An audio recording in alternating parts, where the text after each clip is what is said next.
Muito que bem, vamos falar das leituras do mês de junho e de julho? Oi pessoal, meu nome é Diana Martins e hoje eu estou aqui para falar sobre todas as leituras que eu fiz no mês de junho e no mês de julho. Um updatezão de tudo que eu li aqui pra vocês. Mas antes de começar, eu quero pedir primeiro pra você se inscrever aqui no canal se ainda não foi inscrito. Já deixar o like aqui no começo do vídeo. Me seguir também nas redes sociais que eu vou deixar aqui passando pra vocês. Por lá eu sempre dou esses updates de leitura em primeiríssima mão. E também eu tenho um Scooby, ele tá aqui na descrição, então você também pode me seguir pelo Scooby pra saber as minhas leituras. Eu sempre tento deixar ele bem atualizado no momento que eu termino de ler os livros ou quando eu começo a ler um livro novo. Então tem link aqui na descrição do meu Scooby. E se você sentir vontade de comprar qualquer um desses livros, eu peço que você use o meu link da Amazon, que tá aqui na descrição, que isso também me ajuda muito. Tudo isso falado, bora lá começar então. Bom, o mês de junho foi um mês que eu li pouca coisa. Em compensação, o mês de julho eu li bastante coisa. Então, começando pelo mês de junho, não sei se tá muito bem na ordem do que eu li, mas vou pegar aqui conforme eu deixei a minha pilhazinha. O primeiro então que eu vou falar é ele mesmo, Chain of Gold, Corrente de Ouro. Eu não li ele em inglês, apesar de estar mostrando a versão em inglês aqui. Eu li em português, tá até aqui em cima. Foi mais pra não estragar meu cenário mesmo, já que essa versão tava aqui embaixo. Corrente de Ouro é o primeiro livro, então, dessa nova trilogia da Cassandra Clare, que é As Últimas Horas. E eu posso dizer o quê desse livrinho aqui? Eu amei, gente, assim, eu dei 5 estrelas. Eu não favoritei, mas eu amei esse livro. Eu acho que a escrita da Cassandra aqui, ela tá muito mais madura até do que em Peças Infernais. Eu acho que assim, cara, tá incrível isso daqui. Cordilha é meu tudo. Esse livro aqui, ele vai se passar depois de Peças Infernais. Então aqui a gente vai ter os filhos dos protagonistas de Peças Infernais. E nessa edição aqui em inglês, ela tem até uma imagem dos filhos deles. Deixa eu mostrar pra vocês, que é uma imagem belíssima. Estão todos aqui. E assim, gente, é incrível. Cordilha é o meu tudo. Jessie e Lucy, meu tudo 2.0. Gosto do Christopher, gosto do Thomas. Alastair, meu tudo.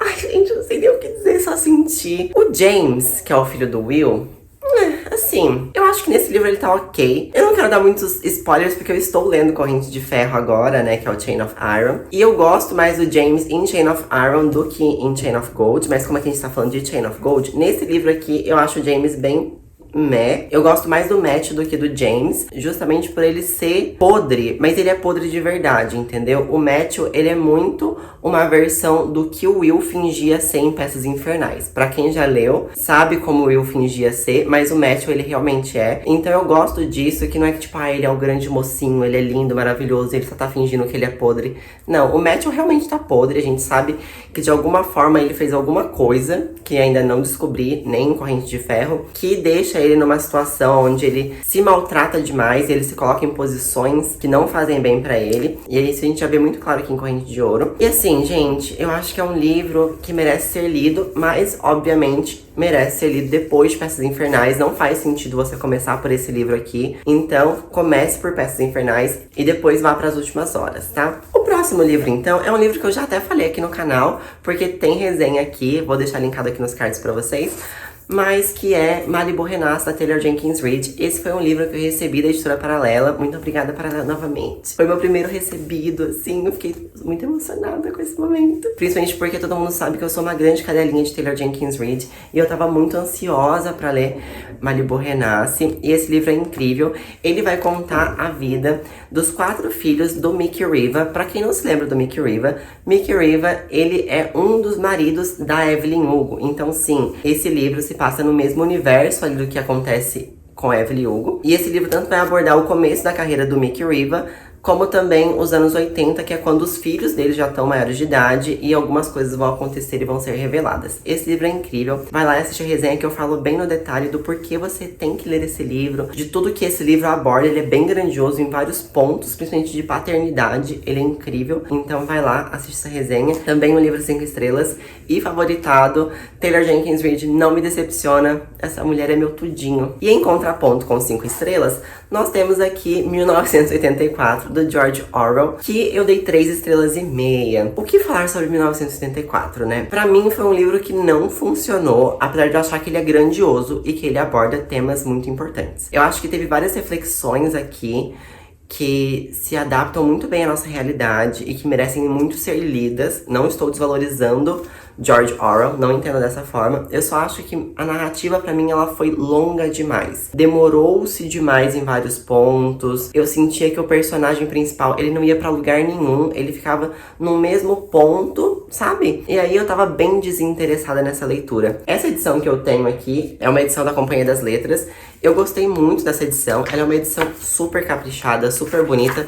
Agora tem 359 mil edições de 1974 aí, né? Você pode escolher. Tem uma bem bonita também da Antofágica, se eu não me engano. Essa edição aqui também conta com alguns extras. Tem, por exemplo, diversas capas que o livro já tem. Bem naquela pegada da edição de Fahrenheit 451, da Biblioteca Azul. Então, tipo assim, é uma edição bem rica, porque de história mesmo, esse livro aqui ele tem o quê? Mais de 500 páginas, apesar da edição ser pequenininha, ó, perto da minha mão. Mas, de história mesmo, deixa eu puxar aqui pra vocês. De história mesmo tem cerca de 300 páginas, então é um livro até que curto, se a gente for parar pra pensar. Mas eu achei que foi um livro, assim, que não me pegou. Eu acho que da grande tríade de distopia, né, Fahrenheit 451, 1974 e Admirável Mundo Novo, eu gosto mais ainda de Fahrenheit 451. Eu acho que ele é um livro que ele tem mais ação, sabe? Eu acho que ele é um livro que acontece mais coisa, é menos teórico. Eu acho que, por exemplo, aqui é muito sobre teoria e muito sobre reflexão. Eu acho que esse livro ele é total sobre reflexão. É o personagem principal refletindo sobre o universo que ele vive,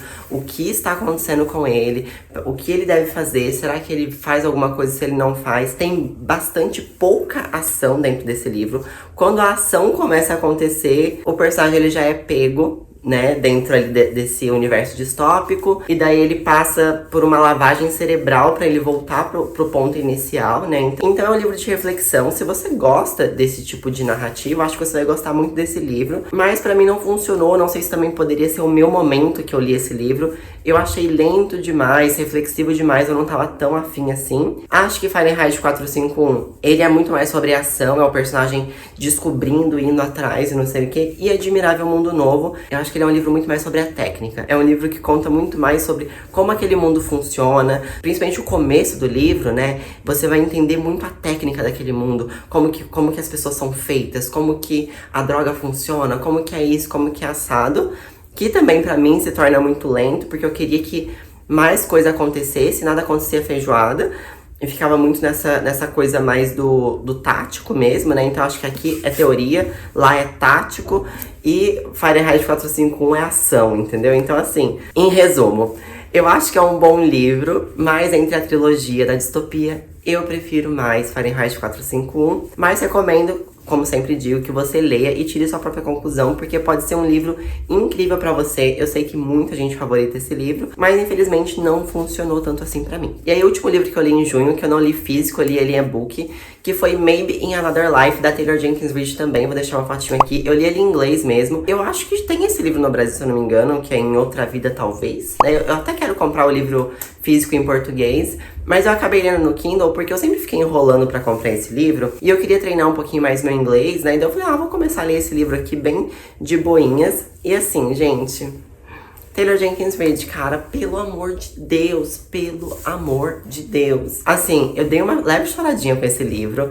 não com a relação principal, mas com a questão familiar mesmo que existe ali. Pra quem não sabe, Maybe in Another Life é um livro da Taylor Jenkins Reid que vai abordar o tema de caminhos e escolhas da sua vida. Então, basicamente, a gente tem a personagem principal, que ela se chama Emma, e ela vai chegar num ponto onde a história da vida dela vai se bifurcar em dois caminhos. Em um caminho, ela vai decidir ir embora da festa com a amiga dela, e no outro caminho, ela vai decidir ficar na festa com o boyzinho. E isso vai transformar a vida dela em duas particularidades completamente diferentes. Então a gente vai ter esse livro dividido nesses dois caminhos. Cada capítulo vai falar sobre um caminho. Então a gente vai ter primeiro um capítulo que fala sobre ela ter ido embora com a amiga dela. Aí o capítulo seguinte, ela continuando na festa, e assim vai se intercalando. E isso deixa a história bem dinâmica. Eu tenho um certo problema com esse estilo de narrativa de que vai e volta, muda de ponto de vista, não sei o quê. Mas eu acho que pra esse livro funciona. Eu acho que a Taylor Jenkins Reid faz isso muito bem, porque não é aquela coisa de sempre deixar no final de um capítulo um plot pra você ficar curioso e aí você corta esse plot pra ler uma outra coisa. Não acontece isso. Eu acho que ela faz isso de um jeito muito fluido. No começo, até, como eu tava lendo em inglês, né, eu até tive dificuldade pra entender o que tava acontecendo acontecendo, porque eu comecei um capítulo e aí no seguinte tava falando de uma outra coisa, mas depois me esclareceu que eu falei, ah, entendi, ela tá seguindo 2 caminhos e o que aconteceu em cada caminho desse, né? Boa. Então, o livro, assim, é incrível. Eu dei 4 estrelas pra esse livro. Como sempre, a Taylor Jenkins Reid, ela sabe tocar o coração das pessoas. Ela sabe fazer essa coisa muito bem. Inclusive, tem um final do livro, cara, que um personagem, ele faz uma declaração tão linda pra outro personagem, onde ele fala, tipo, que ele era triste por todas as outras vidas dele que não estavam com ela. Tipo... Ai, cara, eu fico até meio arrepiada, assim, sabe? Tipo, é um negócio, assim. E eu sou uma pessoa que eu acredito muito em destino, eu acredito muito em escolhas. E acredito também que existe essa possibilidade de terem outras vidas, onde eu tomei outras escolhas e estou em um outro lugar da minha vida. Eu acho que isso é muito parecido, inclusive, com Matéria Escura. Se você não leu Matéria Escura ainda, eu tenho resenha aqui no canal, deixo linkado aqui pra você. Mas Matéria Escura também vai falar muito sobre isso, sobre caminhos, mas dentro de uma perspectiva bem mais da ficção científica. Aqui é mais sobre, acho que uma reflexão mesmo, né? Os 2 caminhos da Emma, eles vão pra lugares diferentes, mas nem por isso ela tá num lugar ruim dentro de um desses caminhos, sabe? Eu acho que ela chega num final bom nos 2, não é tipo assim, ah, esse caminho foi ruim, então ela devia ter escolhido o outro. Eu acho que não é isso. Eu acho que é muito mais a reflexão no geral de, tipo, como que suas ações podem te levar pra um lugar que você não espera, sabe? E ações mínimas mesmo, como, por exemplo, ir embora de uma festa ou não ir embora de uma festa. Mas assim, Taylor Jenkins Reid, obrigada por tudo. E agora vamos entrar no mês de julho, porque eu já falei pra caramba, e mês de julho eu li bastante. O primeiro livro que eu li em julho, então, foi Skyward, do Brandon Sanderson.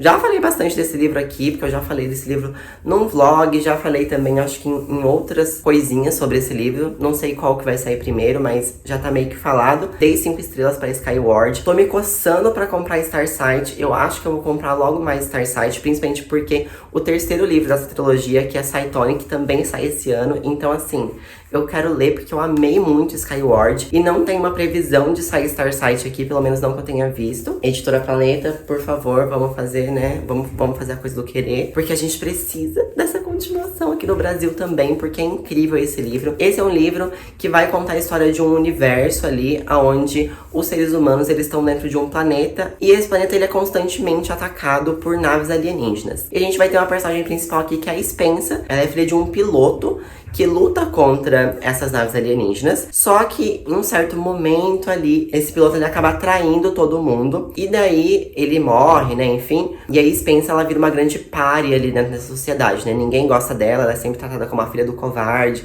a filha do cara que se virou contra o time, né, que fugiu e morreu, enfim. E o grande sonho da vida dela é se tornar pilota, não só porque esse é realmente o sonho que ela já tinha desde criança, mas também pra ela desmistificar isso, sabe? Não, eu não sou uma covarde, pelo contrário, estou indo. Por conta disso, muita coisa vai acontecer, né? Ela vai tentar entrar nessa escola de voo. É incrível, é um livro que não tem muito romance.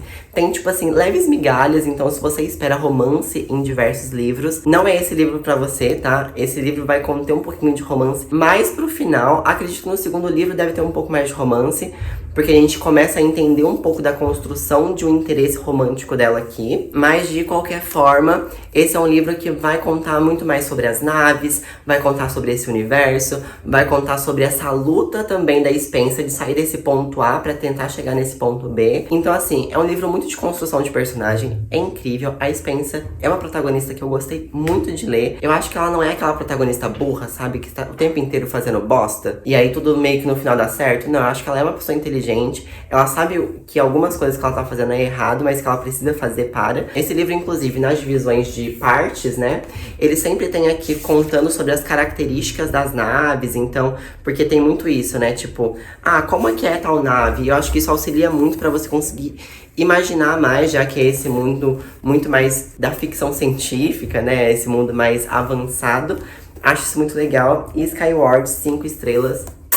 Meu bebê. Já o próximo livro que eu li, que também tá aqui no vlog, tá no mesmo vlog de Skyward, tá linkado aqui pra vocês, é Cidade dos Ossos, da Cassandra Clare. Esse é o primeiro livro da sexologia, aquela da saga ali de Instrumentos Mortais. Eu comecei a ler esse livro muito mais pelo querer de ver mais do mundo da Cassandra Clare do que necessariamente saber a história desses personagens. Eu já sabia que esses aqui não são bons livros, assim, né, que são meio bombas. Então, o que acontece? O que eu achei de Cidade dos Ossos, que foi o único que eu li por enquanto, Eu achei realmente bem bomba, eu acho bem fraco. No começo eu tava achando que ia dar 3 estrelas pra esse livro. Acabou que eu dei 2,5, porque o final pra mim foi bem decepcionante. Eu achei que um final, gente, assim... Eu entendo, é o primeiro livro que ela lançou, né? Tipo, beleza, isso eu relevo, mas assim, o final, gente, é basicamente... Pega o Valentino, pega o Valentino, pega o Valentino, pega o Valentino, pega o Valentino, pega o Valentino, pega o Valentino, pega o Valentino, sabe? Gente, ai, nossa, tava me dando aflição aquilo. Óbvio que o Valentim fugiu. E assim, gente, isso aqui nem é um spoiler, né? Esse livro saiu faz, sei lá, 10 milhões de anos. Até eu sei mais ou menos o que acontece. Eu não sabia o que acontecia, se o Valentim ali, ele fugia ou não fugia. Mas eu acho que isso é o de menos, né? A gente imagina que o vilão não vai ser pego no primeiro livro, já que são 6. Muito bem. Além disso, eu não gosto da Clary. Eu acho a Clary chata e burra. Gente, a Clary é burra. Vamos falar o português claro. Tipo assim, a resposta na mão dela, assim, ó, na cara. E ela faz questão de perguntar porque ela não tem capacidade mental mesmo de entender o que tá acontecendo. Fora isso, Jace é insuportável. Perto do Jace, o Will, ele é perfeito. Ele é o grande amor da minha vida. Eu até casava com o Will, entendeu? Porque eu acho o Jace muito chato. Muito chato. Ai, personagens que prestam. Alec e também, obviamente, Isabel. Gente, eu amo essa personagem. Eu amo, eu amo. Eu amo que já na primeira cena ela chega assim, com uma botinha, um vestido bem bitch. Amei, eu amo essa personagem, meu tudo. Vou continuar lendo? Vou continuar lendo, porque eu quero saber mais do mundo da Cassandra. Ah, e até comentando sobre isso, eu acho que aqui tem uma riqueza de universo bem legal, sabe? Que você consegue entender mais sobre a questão tanto dos Caçadores de Sombra, quanto dos seres do submundo. E era justamente isso que eu tava procurando nesse livro, sabe? Ter outras visões ali, já que eu só tinha lido Peças Infernais, né? Eu comecei por Peças Infernais, e eu queria mais. E muita gente tinha me falado que muita coisa é mais bem explicada em Instrumentos Mortais por ser a primeira trilogia. Eu gosto disso, apesar de também ter visto um furo aqui, um furo que é bem mal explicado, justamente porque quando você lê Peças Infernais, isso é uma coisa que já acontece muito fluidamente em peças. E aí aqui solta uma coisa. Então assim, tudo bem, é a primeira história dela, mas eu vi furo sim nessa história também. E só um último adendo sobre, começo por Instrumentos Mortais ou começo por Peças Infernais? Muita gente se pergunta sobre, né? Eu acredito que assim, vai depender do que você quer. Entendeu? No meu caso, eu queria gostar da série. Pra eu gostar da série, foi essencial que eu começasse por Peças Infernais. Porque eu tinha certeza que eu não ia gostar se eu começasse por Instrumentos Mortais. E isso foi comprovado. Eu li esse livro. Se eu tivesse começado por esse livro, eu acharia que esse universo ia ser uma bomba. E que eu não ia ler mais nada. Porque se dependesse desse livro aqui pra me conquistar, ele não conseguiria. Porém, entretanto e todavia, se você é uma pessoa que está disposta a ler os 6 livros com muita força de vontade, sem se apaixonar pela história, né? Ou só começar a se apaixonar lá pelo 3º, 4º, 5º livro da série, então comece por Instrumentos Mortais. Eu acho que o que acontece? 2 parâmetros aqui. Peças Infernais, cronologicamente, ela se passa antes de Instrumentos Mortais, porque Peças se passa na Era Vitoriana, e Instrumentos Mortais se passa ali no 2007. Então você não pega spoilers de Instrumentos Mortais quando você tá lendo Peças Infernais, tá? Isso não acontece. Eu acho que a grande questão aqui é mais se você quer entender mais do mundo primeiro, apesar que eu acho que Peças também te posiciona bem dentro do mundo, mas eu acho que aqui talvez tenha informações, né, ao longo de todos esses livros que vão deixar tudo mais explícito pra você. E também se você quiser ver uma evolução da escrita da Cassandra Clare. Eu já vi muita gente falando isso, lê primeiro Instrumentos, pra depois ler Peças, porque aí você vai ver a Cassandra Clare evoluindo, que nananana. Pode ser, gente, porém, entretanto, e todavia, novamente, eu sou uma pessoa que eu li Peças, depois eu li Instrumentos e eu consegui ver a diferença da escrita dela do mesmo jeito, sabe? Tipo, eu consegui ver que aqui tá muito mais fraco, que aqui tá muito mais bobinho do que Peças Infernais. Então, o que eu recomendaria? Se você quer se apaixonar por essa série, comece por Peças Infernais. Agora, se você quer só entender mais do mundo, se você tá disposto a ler primeiro os 6 livros e ir por ordem de publicação, né, que aqui é mais pela publicação mesmo, pra entender mesmo como que a Cassandra evoluiu desse ponto aqui até ela chegar agora em As Últimas Horas, enfim, aí eu recomendo que você comece por Instrumentos. Mas eu gosto muito do jeito que eu comecei, como as pessoas me indicaram, que era de começar por Peças e ler Instrumentos depois. Até porque, Ah, e outro PS do porquê eu comecei a ler instrumentos. Porque eu quero ler Os Artifícios das Trevas. E eu sei que muita coisa de instrumentos está linkado dentro de artifícios. Então eu também quis entender mais daqui pra poder chegar lá e não ficar muito perdida. Muito bem, tudo isso falhado, vamos para o próximo livro. O próximo livro, então, que eu vou comentar com vocês foi These Violent Delights. Também tem vlog aqui, onde eu comentei melhor. Eu gostei bastante de These Violent Delights. Dei 4 estrelas pra esse livro. Mas vá com muita parcimônia em These Violent Delights. Principalmente porque esse é um livro muito vendido como Romeu e Julieta em Xangai em 1920. Realmente é Romeu e Julieta em Xangai em 1920. Porém, não é um romance exacerbado de Romeu e Julieta. Eu nunca li Romeu e Julieta, tá? Mas eu acho que é muito pela expectativa que dá para as pessoas quando você lê Romeu e Julieta, você pensa num grande amor o tempo inteiro acontecendo e tal. E não é isso que esse livro acontece. Pelo menos não nesse livro aqui. Aqui a gente vai ter, sim, duas famílias inimigas, que são duas gangues inimigas. A gangue do Roma, né, que é o Romeu dessa história, que é os White Flowers. E a outra a gente vai ter a gangue da Juliet, que é a Julieta dessa história, que é a gangue Scarlet. Então são duas gangues inimigas. E sim, o Roma e a Juliet, eles têm uma história.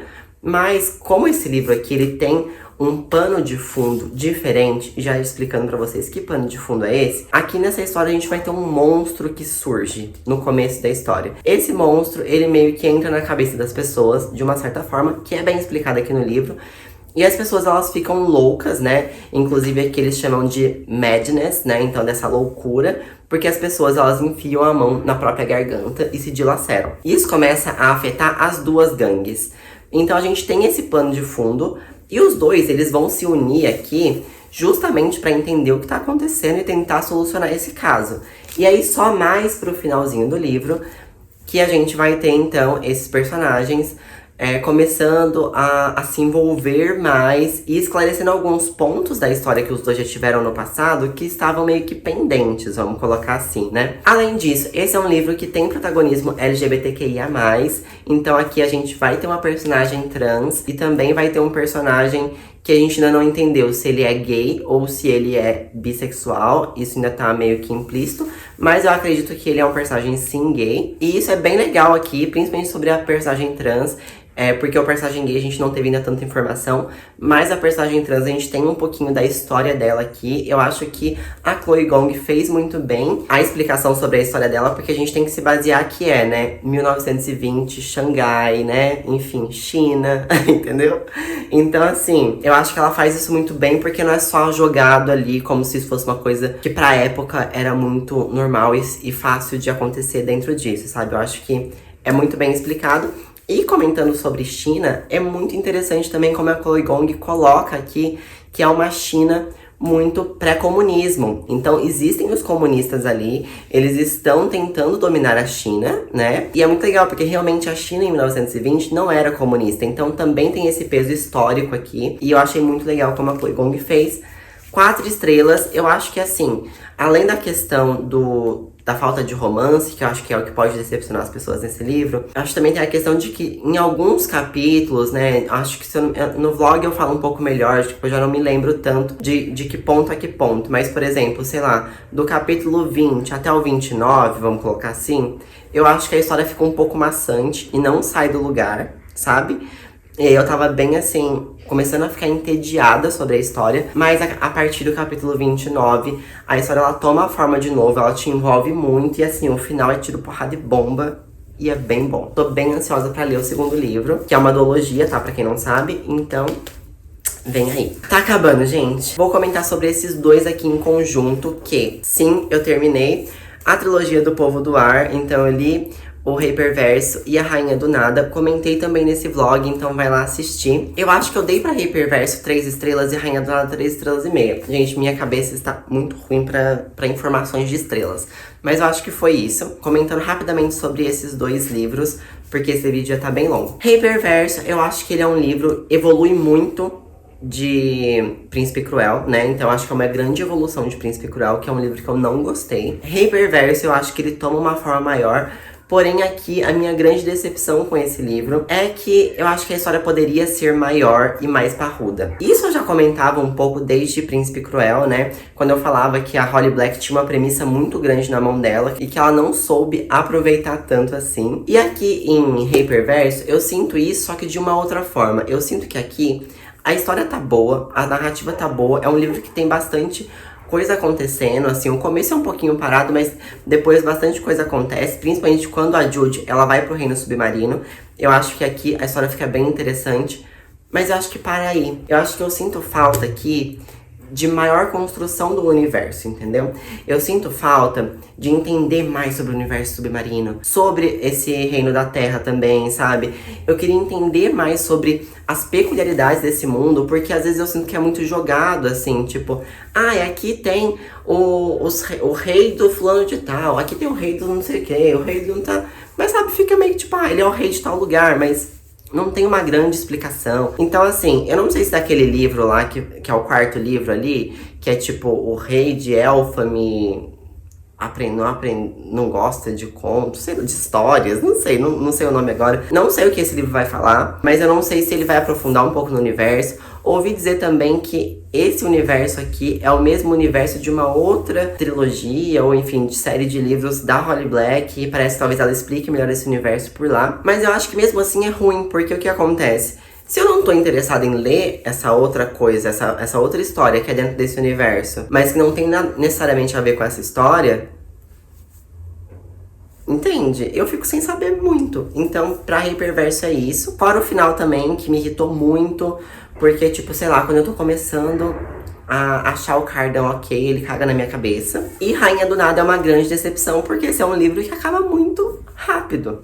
E é um livro que é muito por cima, assim. Parecia que a Holly Black tava com pressa de terminar, sabe? Além dele ser o livro que tem menos páginas, o que acontece? Eu sinto que alguns personagens deles são cortados de uma maneira muito boba da história. Então, tipo, é um personagem que era importante até o segundo livro. E aqui, o livro começa com esse personagem sendo cortado da história por nada. Eu sinto que muitas coisas ficam acontecendo que são meio que passadas por cima, assim. Eu acho que até a metade do livro... O livro tá muito bom, porque tem muita coisa acontecendo. É a Judy lutando, é a Judy não sei o que, é a Judy para lá, pra cá, para lá. Sabe? É muita coisa acontecendo. E aí depois começa a ficar meio sem sal, assim. Começa a tudo ser rápido demais. Depois que libertam o Cardan, a felicidade é muito rápida. Tudo acontece assim, você não tem aquele gostinho, sabe? Aquele saborzinho de... Ai, que conquista que a gente conseguiu chegar na felicidade da personagem. Eu sinto que é muito tipo... Acabou. Entendeu?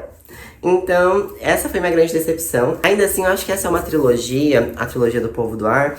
Eu acho que ela é uma trilogia que você consegue se divertir. Eu gosto da escrita da Holly Black. Eu acho que ela escreve muito bem, é muito gostosinho de ser lido. Eu tenho problemas com o Príncipe Cruel, principalmente. Eu tenho problemas com coisas que ela constrói aqui na história. Eu tenho problemas com a falta de coisas que ela deixou de construir. Mas eu acho que dá pra você se divertir. Só que eu não vejo o hype das pessoas aqui, entendeu? Não entendo. Eu acho que talvez esse hype ele aconteça muito mais por pessoas adolescentes que têm, talvez, pouca experiência com outros livros. Não sei, pode ser. Tô aqui chutando, tá, gente? Não tô cagando regra, não. Ou então também para as pessoas se apaixonarem pela escrita e pelos personagens. Então, as pessoas se apaixonam e elas favoritam, e daí elas rasgam seda pra isso, infelizmente. Eu queria ter gostado mais desses livros. E aí, por fim, o último de julho, que foi Em Chamas. Ele não necessariamente foi o último de julho, mas é o último para comentar. Em Chamas é 5 estrelas, é meu tudo. Olha aqui, Suzanne Collins, se você quer que eu dê todo o dinheiro da minha vida pra você, eu vou te dar, tá? É só sobre isso, é só sobre isso. Também comentei sobre Em Chamas nesse mesmo vlog, que eu falei da trilogia do Povo do Ar e de This Violent Delight, então vai lá assistir. E eu gostei demais, gente. O Peeta é tudo na minha vida. Eu gosto muito da Katniss. Eu chorei quando a Katniss foi lá e fez todo aquele discurso em relação a Rue e o... Eu esqueci o nome do outro boy. Travis. Eu chorei quando todos os tributos eles se abraçaram. E eu chorei, inclusive, tudo isso de novo depois quando eu assisti o filme, porque eu não lembrava nada do filme, então eu reassisti o filme. E aí eu chorei tudo de novo. Assim, cara... Obrigada. A única coisa que eu posso dizer aqui desse livro é Gale, porque as pessoas se importam com esse personagem dentro desse livro, porque ele não tem a menor importância na minha vida. Por mim, ele podia estar morto, sabe? E também quero dizer que eu estou muito ansiosa para ler A Esperança. Tem várias marcaçõezinhas aqui, cara. Tipo, ai, o final, gente, me arrepiou num nível. O final me arrepiou num nível. Quando eles falam que eles tinham que salvar a Katniss porque ela é o tordo. Ai, que sabor de vidro esse final, gente. O Pita. Enfim, é isso, meus amigos e minhas amigas desse universo de livros. É isso que eu tenho pra falar pra vocês hoje. E se você gostou desse vídeo, não esquece de deixar o like, se inscrever aqui no canal também. Minhas redes sociais estão passando aqui na tela pra vocês mais uma vez. Me segue por lá. E a gente se vê então no próximo vídeo. Um beijo grande. Tchau. É ele mesmo. Cidade... Ih!